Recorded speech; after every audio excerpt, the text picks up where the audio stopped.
Quelques secondes avant le départ, le compte à rebours commence. 5, 4, 3, 2, 1. Et la pause artistique. Lancement. À ce moment-là, on appuie sur le bouton « Lancement ». Les moteurs commencent à se mettre en marche, préalable, intermédiaire, principal, levé, 0. À 0, c'est quand le compte commence. Voilà. Comme un jeune garçon qui va au premier rendez-vous, il y arrive ou il n'y arrive pas? Il doit y arriver. Et quand elle s'est envolée, l'émotion passe et tout va bien. L'onde sonore. Elle arrive.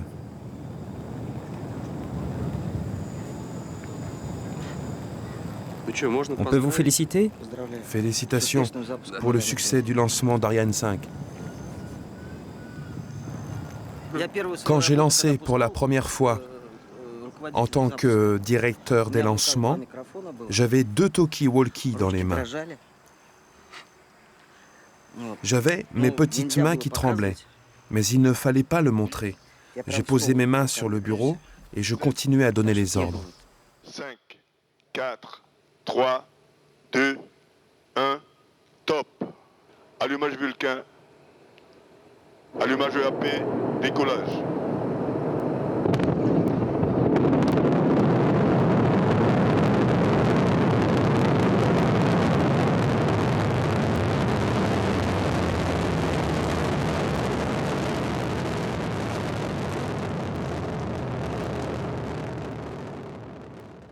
Je connais dire bonjour, dobre otra. Spokojnej noci pour leur dire bonne nuit. Je connais dire merci, pasiba. Minia zavut Barbara. Voilà, je m'appelle Barbara. Des fois, on arrive à dire des mots devant des gens, quoi.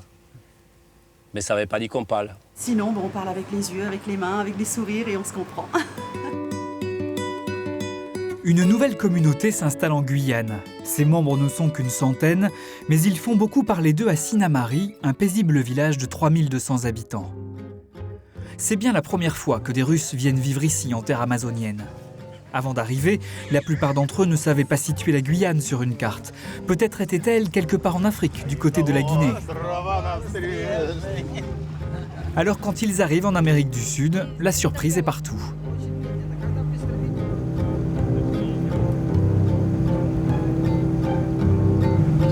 Hier, j'ai vu le film Piranha. J'ai pas envie de mettre les mains dans l'eau. Vous avez déjà vu des paysages comme ça? Oui, bien sûr. Ça rappelle la Volga. Chez nous? C'est où? Vous savez où? En Russie. Ça dépend où? Ça dépend où? Chez nous? Si on prend Baïkonour, ce ne sont que les steppes. Si on prend Samara, c'est la Volga.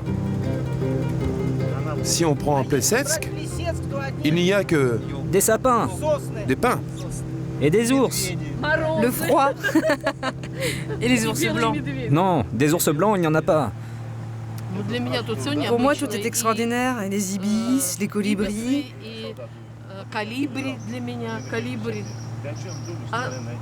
Et comment ils chantent bien, vous entendez?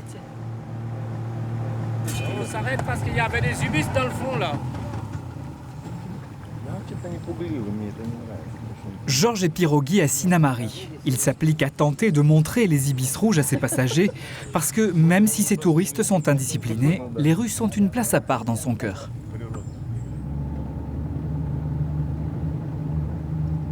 Moi, je préférais 20 fois les Russes.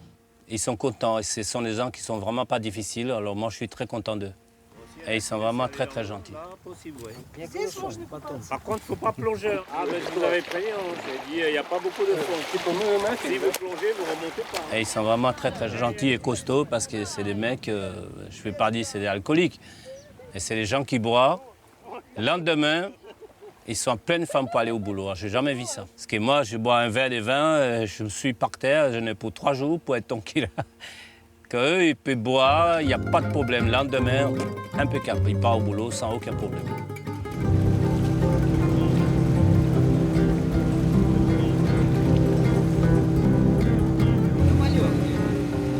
Laisse-le partir. Montre. Oh, j'ai du mal. Pour le barbecue. Et maintenant, ce poisson, c'est comme ton fils. Il va revenir dans un an et... Oh, mon petit papa! Toujours prêt pour s'amuser, toujours prêt à travailler. Parce que ces visiteurs ne sont pas seulement là pour prendre du bon temps. Ils sont venus de l'autre côté de la Terre avec des objectifs très particuliers, des missions dont beaucoup n'ont jamais osé rêver. Les Russes de Sinnamary sont les bâtisseurs d'un nouveau chapitre de l'aventure spatiale. À 18 km du village, ils construisent le nouveau pas de tir de la mythique fusée Soyouz. Le 23. Un chantier colossal. Ce matin, Sacha dirige les essais de l'avitailleur, le véhicule citerne qui va assurer le transport des ergols liquides, le carburant de la fusée. Comme toujours sur ce chantier international, il doit coordonner le travail entre les Russes et les Européens.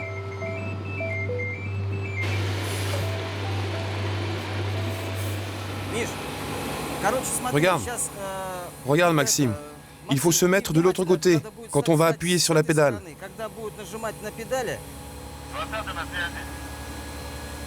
Le transport commence dans 10 minutes. Les problèmes commencent avec les interprètes. Les interprètes, ce sont des gens qui, s'ils ne connaissent pas un mot, commencent à en insérer un autre. Et quand ils introduisent un nouveau mot, parfois on perd le sens. Et parfois, nous en réunion, on parle 40 minutes, 1 heure sans se comprendre. Et en fin de compte, quand on s'assoit et qu'on dessine au crayon sur le papier, et on explique ce qu'on veut, on découvre que pendant 1 heure, on parlait les uns et les autres de la même chose. Ça, c'est un problème, ça s'appelle la barrière de la langue. L'arrivée en Guyane du lanceur russe est au cœur de la coopération technologique entre l'Europe et la Nouvelle-Russie. Tout le monde y trouve son compte. Pour Soyouz, être à Sinnamary permet de lancer des satellites plus gros qu'à Baïkonour grâce à l'effet de fronde permis par la proximité de l'équateur. Ariane Espace, elle, peut commercialiser des lancements avec des fusées de taille différente pour des satellites de tout format. Quant au centre spatial guyanais, il devient le premier cosmodrome mondial, car c'est déjà ici, entre Kourou et Sinnamary, que décollent les fusées européennes Ariane 5 et bientôt les italiennes Vega. Aujourd'hui, le Titan est à la manœuvre. C'est un camion surpuissant équipé d'une boîte 18 vitesses qui tracte habituellement Ariane 5 vers son pas de tir. Ici, je suis le directeur technique de l'ensemble du pas de tir. J'organise la coopération de tous les ingénieurs, la collaboration des spécialistes de montage et les travaux des essais pour préparer le pas de tir et réaliser le lancement du premier Soyouz. Ici, le travail n'a rien de nouveau pour moi. J'ai déjà fait ce travail sur le cosmodrome de Plesetsk. Il n'y a rien de compliqué ici.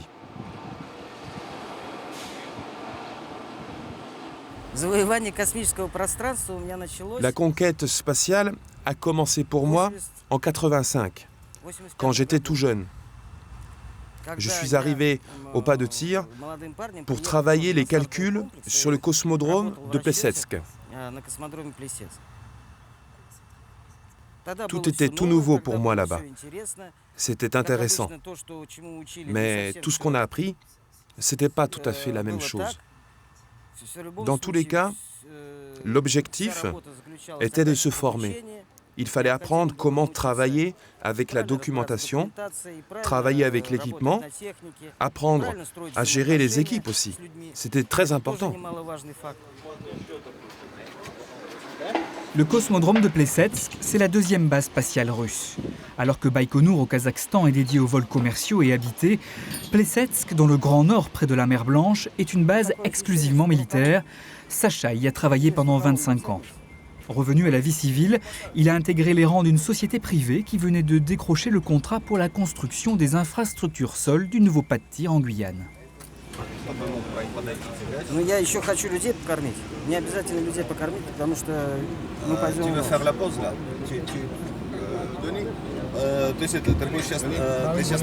Сейчас я собираю схему, подключаю агрегат, включаю термостатирование котла на плюс.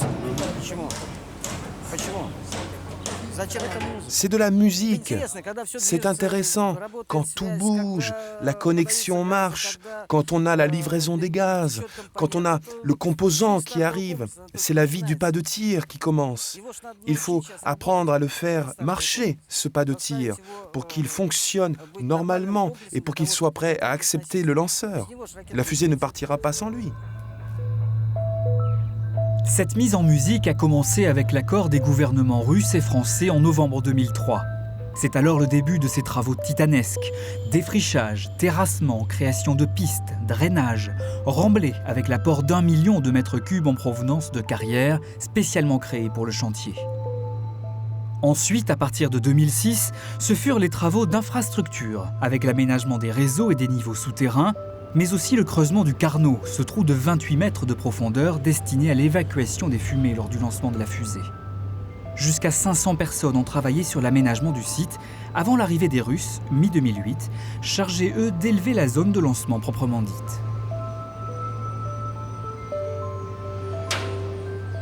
Здравствуйте. Как идет? Привет, Дали.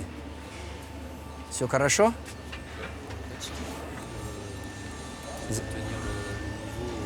Il regarde au vumètre, là, il regarde la quantité que bouffe le tuyau, quoi. Enfin, qu'il faut pour remplir le tuyau.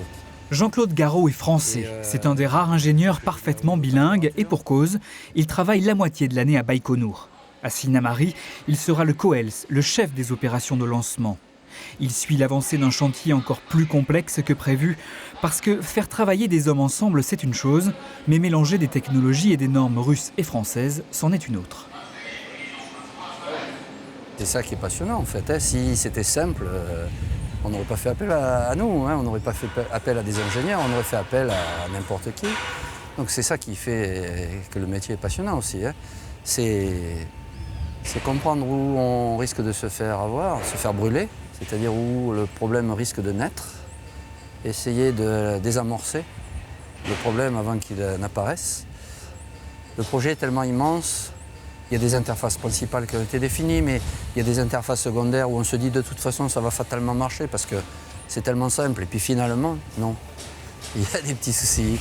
Et au quotidien, donc, c'est pas forcément très simple de les régler parce que pour toucher à quelque chose, il faut demander des autorisations, des autorités techniques qui ne sont pas nécessairement ici. Et donc, ça génère des délais. C'est notre activité au quotidien. C'est ce qui nous occupe. Et ça marche et on a fait plein de belles choses. Le pas de tir Soyouz a fini par sortir de terre, mais l'harmonisation des systèmes et des procédures techniques, environnementales ou de sécurité a engendré des heures interminables de réunions et des retards à la dimension de ce chantier pharaonique. Le premier décollage, prévu début 2009, va finalement avoir lieu durant le deuxième semestre 2011, 2 ans et demi plus tard que prévu. Alors les ouvriers, techniciens et ingénieurs russes multiplient les missions. Ils sont en permanence entre 50 et 200 en Guyane. Pour eux, Sinnamary est leur deuxième ville, l'hôtel du fleuve leur deuxième maison. Le gérant de l'hôtel est lui aussi un retraité de l'armée, mais cette fois de l'armée française. Je suis un ancien militaire du 2e régiment étranger de parachutistes. Je suis venu ici en 1977, en compagnie tournante, avec la 2e compagnie. Et quand j'ai quitté la Guyane, j'ai dit plus jamais je reviendrai ici. 30 ans plus tard, me revoilà présent. Heureux. L'histoire de l'hôtel est étroitement liée à l'aventure spatiale en Guyane. Lorsque Michel Rocard pose la première pierre en 1990, l'établissement doit accueillir les passagers et les ingénieurs d'Hermès, la navette spatiale européenne. Comme les navettes américaines, Hermès doit effectuer des allers-retours habités dans l'espace. Mais voilà, le projet tombe à l'eau. Entre-temps, l'hôtel, lui, a bel et bien été construit, mais du coup il est vide. Et c'est grâce à Soyouz qu'il va se mettre à vivre en se métamorphosant. Moi, je suis arrivé ici, il n'y avait pas trop de clients non plus. Par contre, derrière, c'était la forêt. L'hôtel du fleuve s'appelle l'hôtel du fleuve, mais c'était un hôtel sans le fleuve. Donc j'ai décidé la construction d'un canal.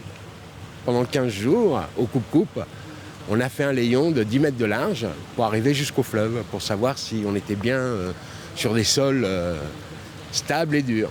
On y est arrivé. Et après, on a fait venir une pelle on a construit notre canal. Grâce au canal, les équipes russes peuvent s'adonner à leur grande passion, la pêche.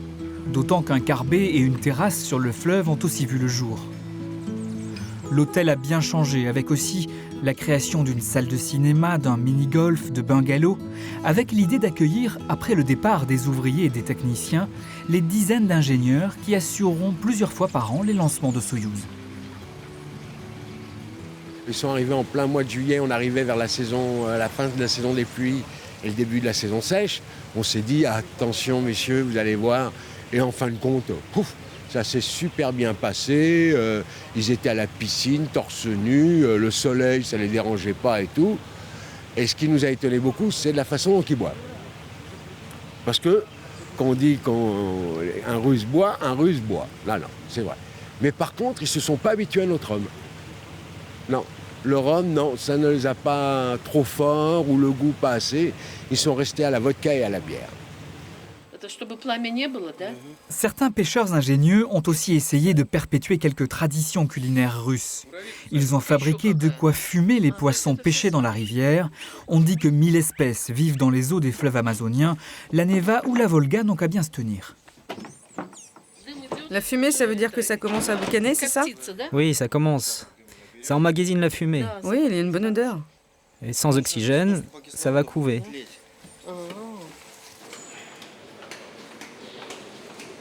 Sacha s'est bien habitué à la vie d'hôtel.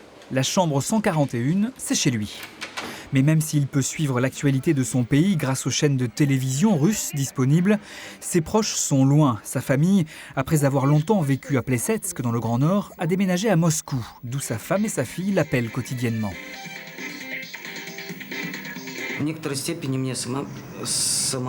Dans une certaine mesure, cela me fait plaisir quand mes proches, surtout ma fille, dit, lorsqu'on lui demande « c'est qui ton père ?» Et ma fille peut dire « mon papa est directeur technique, il travaille en Guyane ». Et cela me fait très plaisir que ma fille soit fière de son père et que je sois un exemple pour elle. Par exemple, pour atteindre ses objectifs dans les étapes de sa vie, dans son travail. Et puis, cette jeune fille, qui a 25 ans, elle attend toujours son père de retour de mission, parce qu'elle sait que papa emmène toujours un cadeau. Un jour, il m'est arrivé quelque chose d'assez embarrassant. J'ai cru que j'avais choisi la bonne taille de robe pour ma fille, mais je me suis trompé et c'est ma belle-mère qui la porte maintenant. Ici, c'est le reportage sur le cosmodrome de Plesetsk, sur la préparation du calcul de lancement, et on prépare le lancement suivant. C'est justement Soyouz 2 qui s'envole du cosmodrome.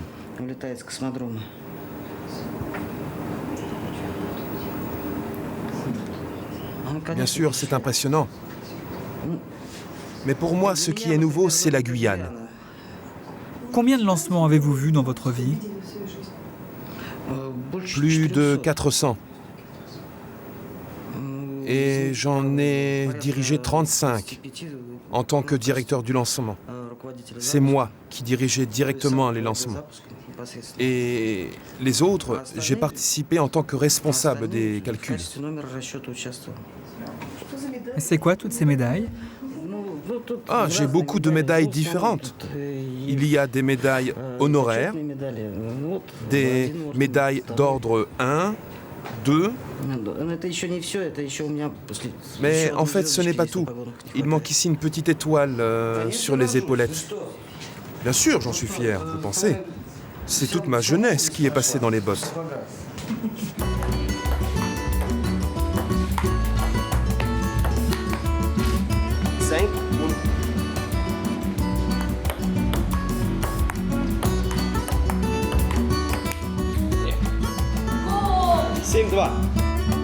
L'hôtel du fleuve est à l'entrée de Sinnamary. Un bus assure la navette pour permettre aux résidents d'aller faire leurs courses dans les supermarchés ou de dîner dans un des 2 restaurants du village qui se sont logiquement mis à l'heure russe.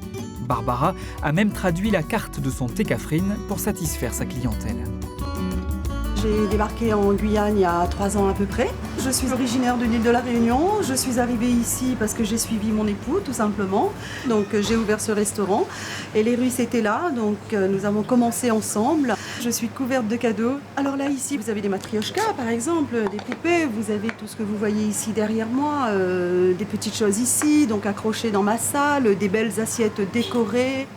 La fusée, bien sûr, hein, la fusée de Soyouz, bien sûr, parce qu'elle va partir d'ici. Donc c'est un cadeau aussi qu'on m'a fait. Alors ça me tient vraiment à cœur, hein, vous voyez. Alors c'est une coiffe ancienne que m'a rapportée un Russe. Voilà, j'adore vraiment. On sert les salades là-bas. Il faut d'abord commander la viande. Les salades sont toujours là. Mademoiselle, s'il vous plaît. Bonsoir. Bonsoir. Поближе к нам. S'il vous plaît, 4 côtés de bœuf, une côté de porc, une bouteille whisky. C'est bon. Les consommations particulières, ils adorent en fait la cuisine française, ils adorent le bon vin, ils adorent le champagne, ils adorent les bons alcools. Ils me font découvrir la vodka russe. D'ailleurs, vous voyez l'étagère en haut, voilà, les bouteilles sont vides actuellement, mais avant, on a pris quand même le temps de les déguster. Alors, ce qui leur manque, vous voyez, j'ai un tableau ici qu'ils m'ont rapporté qui représente la neige. Voilà, ça leur manque.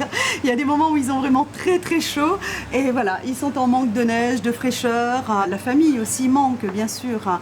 Lorsque, il y a un mois de ça, Victor était là et vient me dire « Barbara, ça y est, mon petit-fils est né, donc il aimerait bien être là avec lui, il n'est pas là. » Donc ça, des moments forts comme ça, bien sûr, ça leur manque.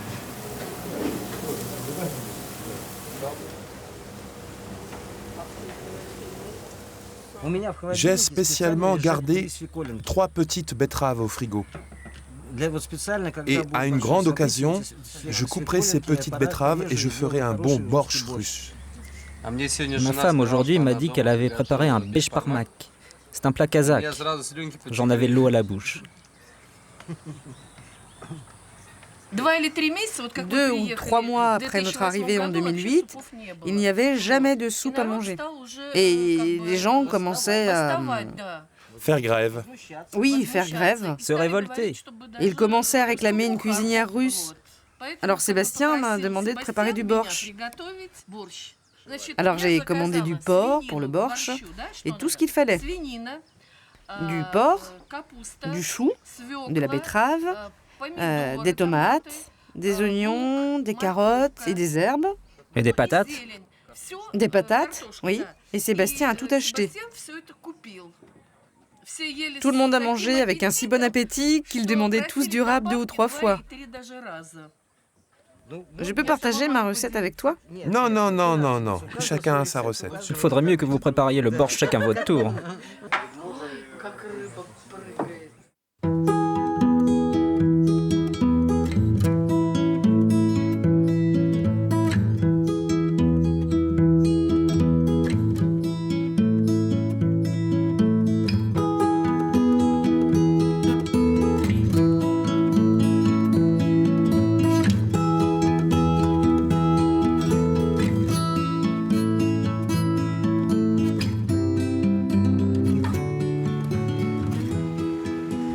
5 heures du matin précise. Les premiers clients russes de l'hôtel sortent de leur chambre. Le rituel est immuable. Ces salariés russes sont ici en mission pour 3 ou 6 mois, parfois plus, avant de repartir 1 mois ou 2 chez eux. Alors ils ont leurs petites habitudes.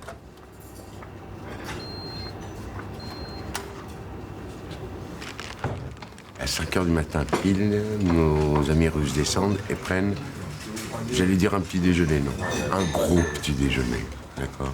Donc ils prennent des forces pour aller travailler et tout, donc et ils viennent et ils mangent. Donc ils ont jambon, fromage, tous les fruits qu'ils veulent, ananas, papaye, maracuja, pastèque. C'est vraiment, on va dire que c'est un déjeuner.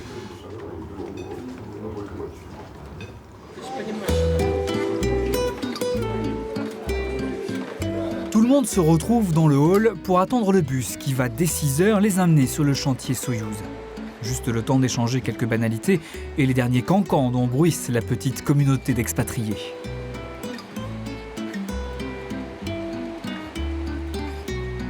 Le trajet dure 15 minutes, essentiellement sur la route de l'espace, l'ancienne route nationale déclassée lors de la construction du centre spatial.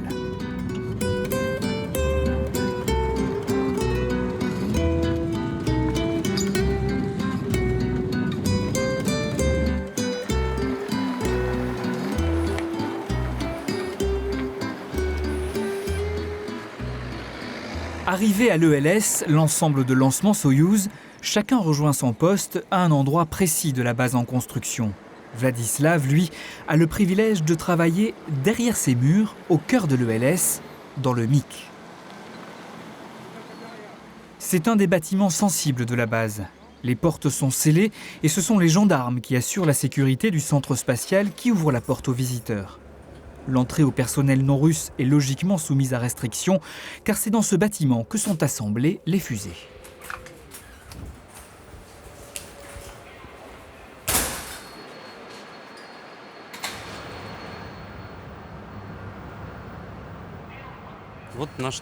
Voilà notre lanceur, le Soyouz ST version A. C'est le premier lanceur qui est en Guyane. Bien sûr, c'est un endroit magique. Ici, on assemble le lanceur. C'est-à-dire, ici, il commence son trajet pour aller jusque sur le pas de tir. Je m'occupe de ce projet depuis 11 ans, c'est-à-dire depuis le tout début du projet.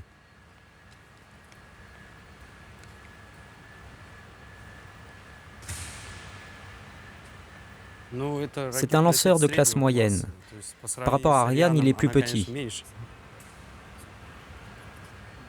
Sa particularité est qu'il est assemblé dans une position horizontale, contrairement à Ariane. Attention aux oreilles, je vais déclencher l'alarme. Soyouz est aujourd'hui encore une des seules fusées au monde à être assemblée horizontalement. Pour la Guyane, la fusée a été adaptée au climat et à la proximité de l'océan. Par exemple, les blocs qui retomberont dans la mer sont conçus pour couler vers les profondeurs. Mais la conception de base n'a pas changé. Soyouz continue de faire partie d'une famille de lanceurs imaginés à partir d'un missile intercontinental à la fin des années 50, le début d'une longue et prestigieuse histoire. C'est la première fusée à avoir placé un satellite en orbite autour de la Terre avec Sputnik le 4 octobre 1957. C'est cette même fusée qui a amené le premier animal dans l'espace un mois plus tard, la chienne Laika. Et bien sûr, le premier homme dans l'espace. Le 12 avril 1961, Youri Gagarin décolle du cosmodrome de Baïkonour et devient le premier homme à voyager à 327 km de la Terre.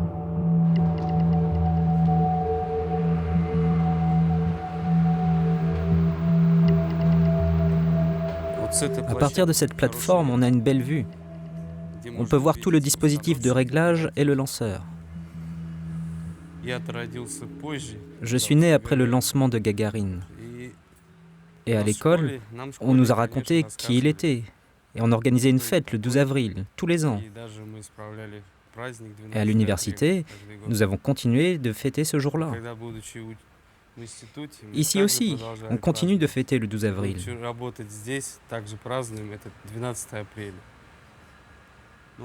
Soyouz, c'est une famille de lanceurs. Elle se modernise au fur et à mesure. Voilà. La fusée de Gagarine était plus petite que celle-là.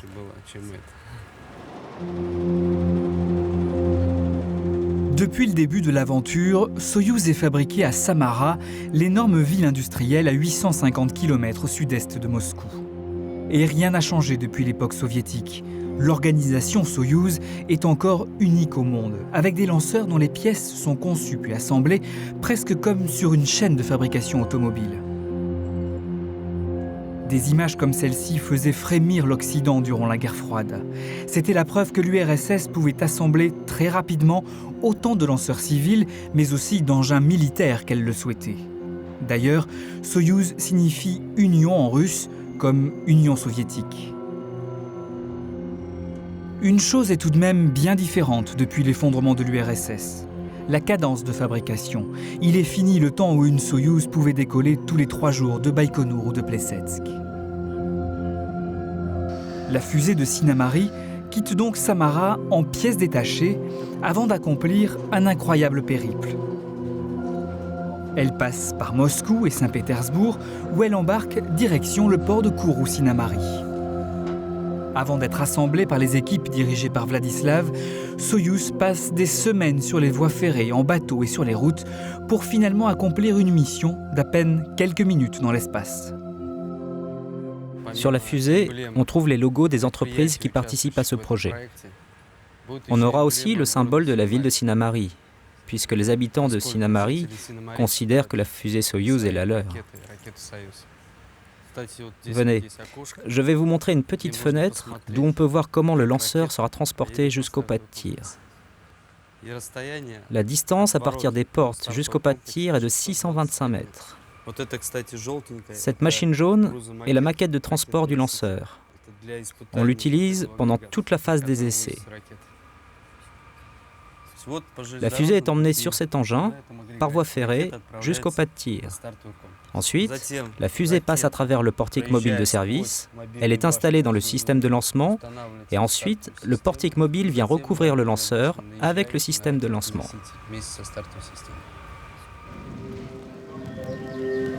Le portique mobile, c'est la grande différence de ce pas de tir avec ceux de Plesetsk ou de Baïkonour. Car la Soyouz guyanaise n'est quand même pas totalement assemblée à l'horizontale. Ce n'est qu'une fois relevée qu'elle va être coiffée de son dernier étage, celui qui abrite les satellites. Un dernier étage emprunté aux anciennes Ariane 4. Le portique mobile, haut de 52 mètres, est donc capable de venir entourer le lanceur pour finaliser l'assemblage avant de retourner dans sa position initiale.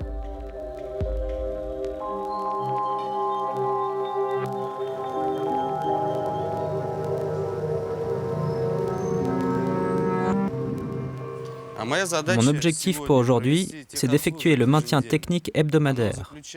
Cela comprend la vérification de toutes les trappes et la vérification des indicateurs d'humidité. L'humidité, c'est l'ennemi numéro 1, aussi bien sur le pas de tir qu'autour du lanceur. Car dans les steppes du Kazakhstan, il peut faire très chaud ou très froid, mais l'air est sec. Alors en Guyane, les Russes ont découvert l'anti-rouille et pour la fusée, l'air conditionné, parfaitement sec, pour éviter toute corrosion. Là, nous allons voir la queue de la fusée. La section de queue est fermée par une gaine pour l'instant. Et pour vérifier les indicateurs d'humidité, nous avons fait des fentes dans cette gaine. Et avec la lampe, on regarde. L'indicateur est bon ici. Et comme cela, il faut passer par tous les blocs. La fusée Soyouz de Sinamari mesure 42 mètres. Avec les boosters, la base a une largeur de plus de 10 mètres et au décollage, ce sont ces 300 tonnes qui s'arracheront du sol. Bref, même si elle est plus petite qu'Ariane, Soyouz en impose.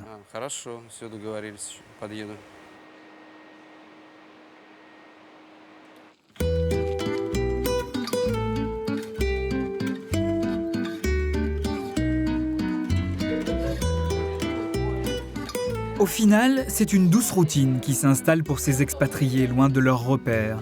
Une ambiance assez étrange où alternent les moments les plus sérieux et des ambiances de camp de vacances. On est loin de la parité dans les équipes des constructeurs. Quelques rares femmes tout de même contribuent à donner une autre couleur à l'ambiance, comme Larissa, la documentaliste du chantier.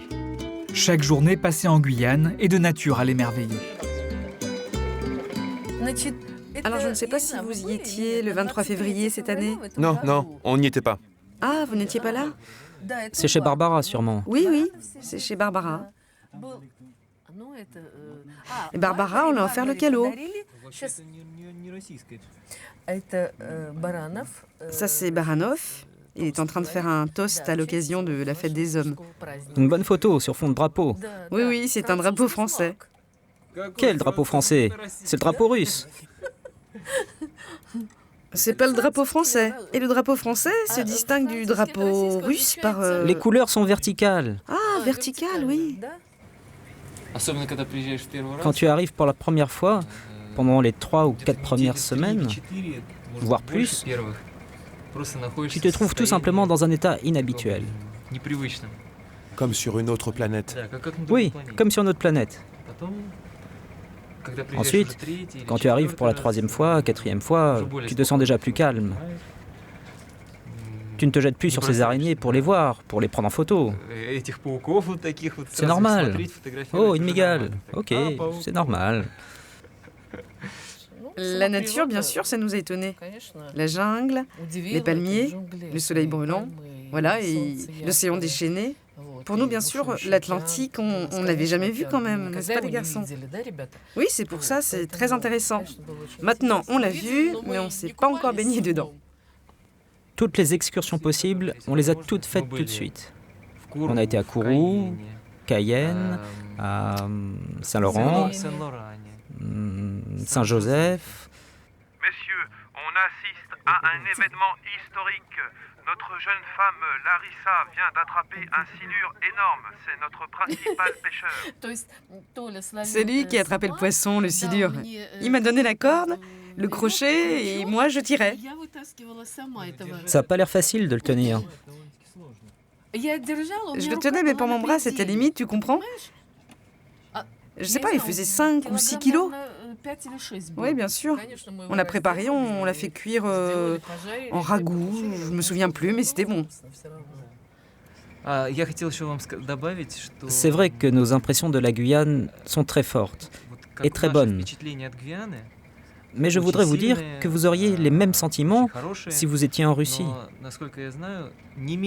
Pour les habitants d'Amérique du Sud, et même pour les habitants de l'Europe, quand ils viennent en Russie, ils se trouvent aussi dans un autre monde, parce que tout est nouveau pour eux.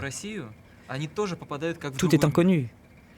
D'autres échelles, d'autres règles, un autre mode de vie, un autre état d'esprit chez les gens. Et c'est pour cela que pour vous tous, vous trouver en Russie, ce serait aussi de l'exotisme et un grand voyage. Ce soir n'est pas un soir comme les autres. Bien sûr, Sacha profite des 30 degrés de Sinnamary pour s'amuser dans la piscine. Mais ce soir, tout le monde est convié à l'anniversaire de Vladislav. Il fête ses 35 ans. Alors, le toast de la part de l'entreprise principale, avec la transmission des souhaits de la part des autres entreprises amicales, y compris les étrangères. Et le premier, Roscosmos.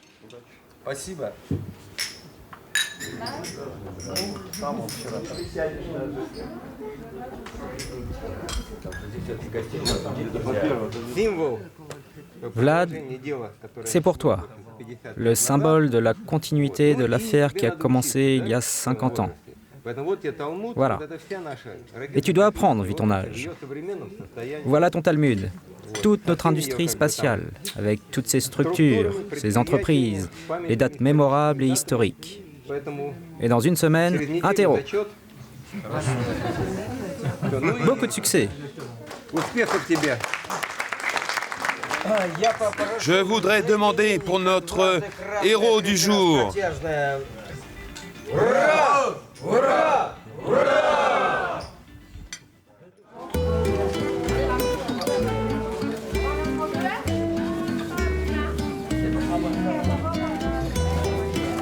À Sinnamary, russe ou pas russe, la vie suit son cours. Bien sûr, l'installation de Soyouz a amené de l'argent.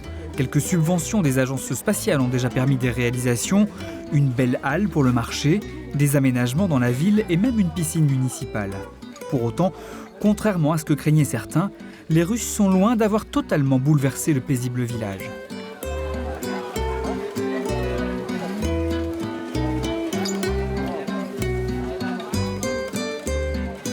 On les voit dans les rues, mais peut-être qu'il y a la barrière de la langue.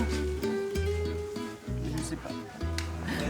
Mais comment nous allons faire? Nous ne savons pas parler le russe et eux, ils ne comprennent pas trop le français. Alors je ne sais pas comment faire pour les inviter et on n'invite pas quelqu'un comme ça chez nous. On est un petit peu réservé. Non, ils ne sont pas méchants, mais ils ne se mélangent pas. Ils sont dans leur coin, ils passent dans la ville, ils vont dans des bars, ils vont acheter faire leur commission et puis c'est tout quoi. Niveau économique, oui, ça a une chance, mais je sais pas. Je sais pas à la longue qu'est-ce que ça va emmener. Soyouz, on verra bien, on attend encore la première fusée. C'est prévu pour début d'année. On espère que ça va nous rapporter un petit peu financièrement quoi. Voilà, une retombée économique, ce serait pas mal. Non mais ici à Sinamari, c'est vraiment bon, c'est parce qu'on est à l'usine quoi, c'est du bout, ça sort du bateau, tu vois. Toujours aussi bon, toujours aussi frais. Des mulets fraîchement pêchés là.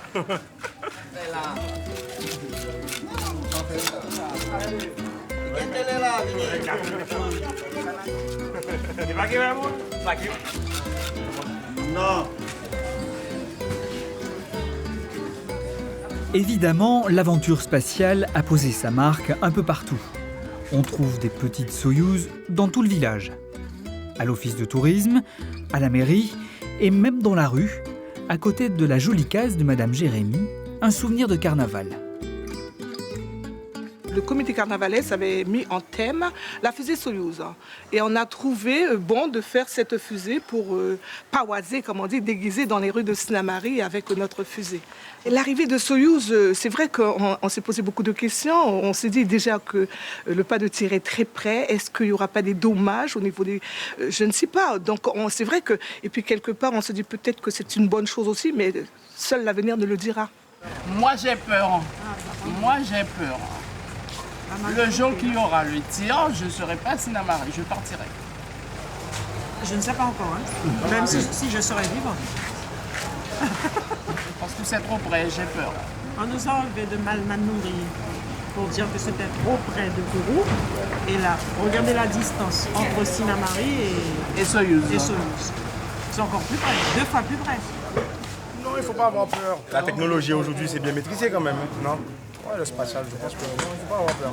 On a le barrage à petit saut, jusqu'à maintenant, on n'a pas eu de problème. Hein. Tout le monde avait peur, il n'y a pas de problème. Moi, c'est comme je monte en avion. Je ne pense pas que l'avion va tomber, je n'ai pas peur, parce que si l'avion tombe, je ne serai pas celle qui va mourir.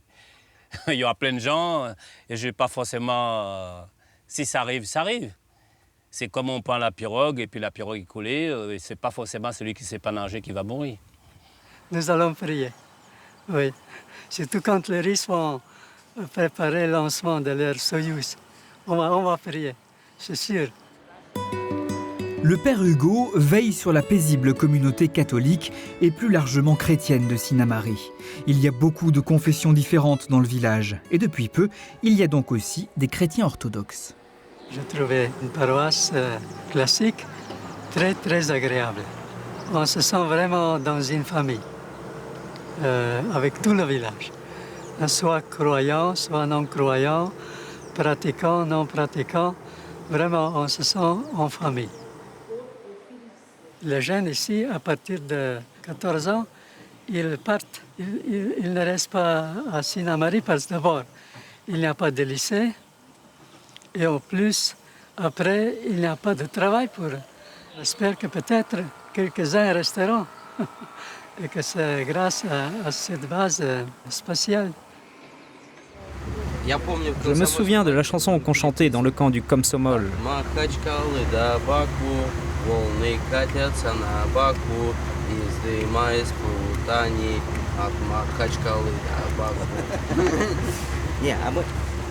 Et moi, je me souviens qu'une seule fois, lorsque nous étions à Baïkonour, j'ai été envoyé en tant que délégué au 6e rassemblement des pionniers soviétiques à Artek. Dimanche matin, plutôt que de traîner à l'hôtel, Vlad et Sacha sont partis sur l'océan Atlantique, cet océan qu'ils ont découvert pour la première fois grâce à leur mission en Guyane. Au large des îles du Salut, ils comptent bien faire la démonstration de leur qualité de pêcheur. Je suis un pêcheur acharné. Et j'ai pêché dans plusieurs fleuves. Dans la Volga, au nord j'ai pêché sur l'Emsi, sur l'Onega, et chaque fleuve a son propre poisson. Mais je n'ai jamais vu de plus bons et de plus beaux esturgeons que dans la Volga. Ce que j'aime le plus, c'est pêcher le carassin au flotteur. Ici, la pêche, elle est passive, dans une certaine mesure. Tu jettes, tu lances, tu attrapes ou tu n'attrapes pas, alors que la pêche au carassin, c'est plus intéressant. Quand il faut tromper le carassin, il faut trouver le bon hameçon pour qu'il l'avale. Il faut lancer le crochet loin pour qu'il sorte de l'eau. On ne peut que rêver d'avoir une telle mission. Et quand on dit à nos proches, on est allé aux îles, on est allé à la chute d'eau, La question qui arrive tout de suite, c'est « Mais qu'est-ce que vous faites là-bas? Vous vous reposez ou vous travaillez ?» Oui, on travaille. On essaie dans une certaine mesure, même si on ne gagne pas beaucoup d'argent. Mais on aime le travail. Grâce à lui, on trouve une place. Quand chaque personne est à son poste de travail, c'est le bonheur. Et quand tu arrives au boulot, cela ne te pèse pas. Vlad, j'arrive.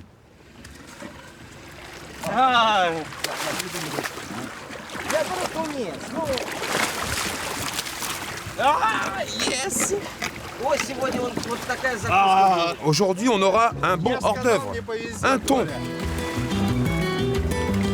J'avais dit que j'aurais de la chance. Et toi, tu demandes qui est le meilleur pêcheur? Ah, c'est moi, c'est ma pêche. Bon, arrête de te vanter. Pour la première queue de poisson. Et le premier toast.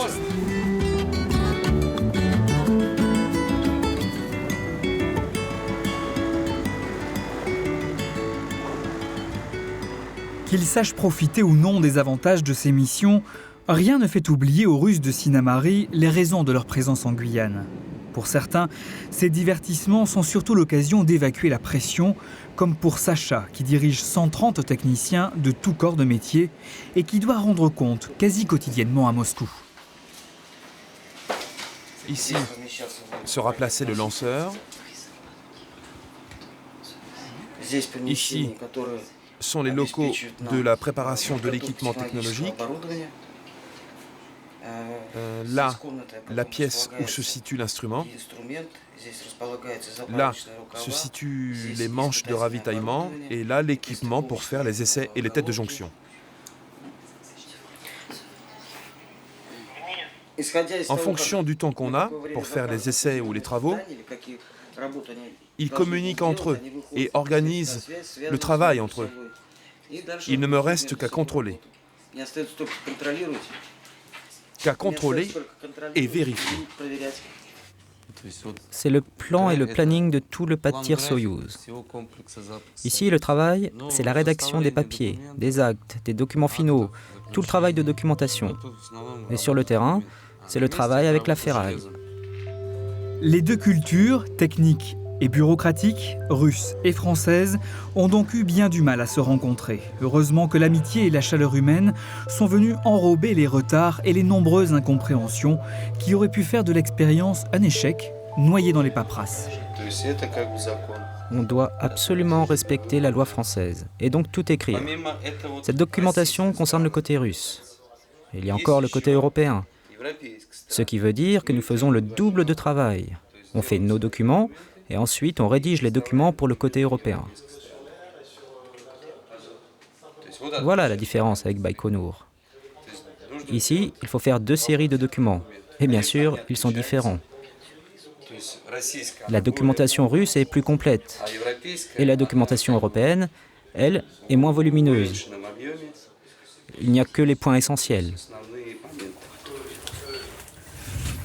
Bientôt, les équipes viendront à bout de tous les problèmes et la base commencera à vivre. Jean-Claude Garot pourra occuper son poste dans le Saint des Saints, le centre de lancement. C'est à partir d'ici que seront coordonnées l'ensemble des activités qui vont précéder et accompagner le lancement de la fusée. Les groupes des ELR, pas pour l'instant.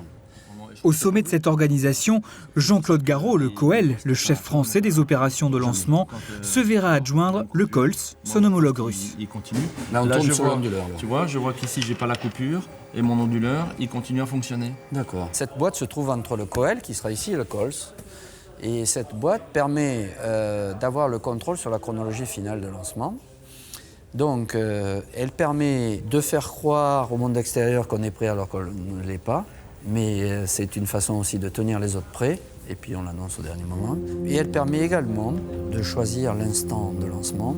Si on a un souci en phase finale de chronologie, on a la possibilité de basculer vers H0 plus 5 minutes ou H0 plus 33 minutes, en fonction de l'anomalie que l'on a décelée et le temps qu'il nous faut pour régler. Aujourd'hui, sur les 120 hectares du pas de tir, on retrouve les 3 zones traditionnelles d'une base spatiale. La zone arrière, avec en particulier le centre de lancement d'où Jean-Claude Garot contrôlera les opérations. La zone centrale de préparation avec les stockages de carburant ou encore le MIC, le bâtiment d'assemblage des fusées. Et enfin, la zone de lancement avec le Carnot, la fosse d'évacuation des fumées, les bras bleus et jaunes sur lesquels reposeront la fusée, et le portique mobile, ou encore les 4 pylônes anti-orage qui forment la cage de Faraday. La sortie du lanceur, le premier jour, donc, c'est quelque chose de magique. Hein. Depuis tout temps, il y a beaucoup de rituels avec cette sortie. À Baïkonour, il y a des pièces qui sont posées sur les rails et qui sont déformées et que les gens gardent en souvenir. Je sais qu'au nord, on écrit Tania sur la fusée. Lors des vols habités, il y a les cosmonautes qui s'arrêtent à un point précis où s'était arrêté Gagarine pour se recueillir un petit peu avant de s'avancer un peu plus loin. Quand on sépare les colonnes de service, sur le bord de la fusée, c'est écrit Tania. C'est une vieille tradition qui reste. Ici, les équipes n'écriront probablement pas Tania avec leurs moufles sur la glace de la fusée. Mais elles trouveront d'autres traditions, d'autres rituels. D'autant que ce nouveau chapitre de l'histoire spatiale promet d'être grandiose. Tout le monde rêve maintenant de l'étape suivante, peut-être un jour, des vols habités depuis Sinnamary. C'est un de mes enfants qui va être pilote, de n'importe quoi, j'ai fait tout ce qu'il faut pour qu'il sera pilote. Cosmonaute ? Pareil, tout est possible aujourd'hui. Avant, le téléphone, la radio, ça n'existait pas avant. Aujourd'hui, le mec, il est à Saint-Pierre-et-Miquelon, on est à Sinnamary, on l'attend le regarder. Ça n'a aucune file. Donc tout est possible. Top. Allumage EAP, décollage.